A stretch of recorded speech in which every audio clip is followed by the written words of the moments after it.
So here we have the Volvo V40 on a 15 plate. I'm going to start off by showing you around the outside of the car, and then we'll hop in and run through some controls on the inside. From the outside though, you can see that it's a 5-door car with alloy wheels. Let's start off inside the boot and then work our way around the rest of the car from there. As we approach the back of the car, you can see we have reversing sensors. Plenty of boot space as well, along with that 60/40 split folding rear seat should you wish to increase this space even further. Okay, so we're just going to work our way back round to the front of the car, and then we'll hop in and run through some controls on the inside. But now that we've done a full circle of it, you can see it's in excellent condition the whole way round. Just briefly before we climb in, I think it's well worth seeing the interior from this exterior point of view. You get full leather seats, as you can see. There's plenty to run through on the dashboard, so let's hop in and we'll do that now. Okay, now that we're inside the car, we're going to start with the dials. We have the fuel gauge over on the far left, followed by the coolant temperature gauge. We then have the rev counter with the digital readout for the speedometer within that section. Below that, at the bottom, you can see the total miles of the car. They are 72,032. If we back out to the steering wheel, we have cruise control and speed limiter over on the right-hand side, and then stereo controls, over on the left-hand side, and then stereo controls over on the right-hand side. Over in the center down here, you have the controls for the stereo. So volume over on the left hand side. This dial and the button that says OK and exit will become useful on the screen, and I'll show you that in just a moment. And then you have certain buttons that will access things directly should you wish to do it that way. Up on the screen itself at the moment we have the radio. You can see that this car has got AM, FM and DAB radio available. If you want to listen to your own music, you can do.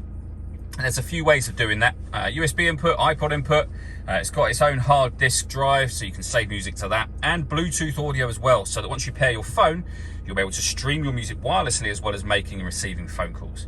On top of that, it's got satellite navigation, nice clear colour display as you can see, very, very easy system to use. And up on here, you've also got a full colour reversing camera that gives you guidelines that shows you what direction the car is headed in relation to the image being shown on the screen. Working our way down below the buttons I was using just there, you have the climate control for the car. So you can adjust the temperature up and down from here. You can adjust the fan speed up and down from this left-hand dial. Whatever you change will show along the bottom of the screen temporarily. You can determine where you'd like the air to be distributed. Once you're happy with those settings, the air conditioning is on at the minute, so that's off, back on again, or you can hit auto. In doing so, the car will take control of the fan speed and the direction of the air to maintain the temperatures you've asked for. You can hear it doing that now.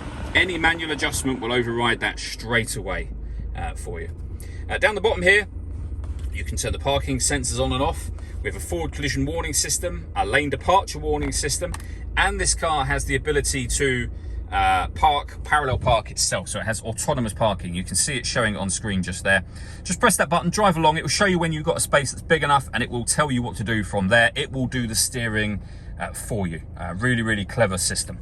And then finally, we have a heated driver's seat with 3 different heat settings, and the same for the passenger. And again, the driver's seat will show there, and you can see each push of the button will reduce the amount of heat you're putting through the seat.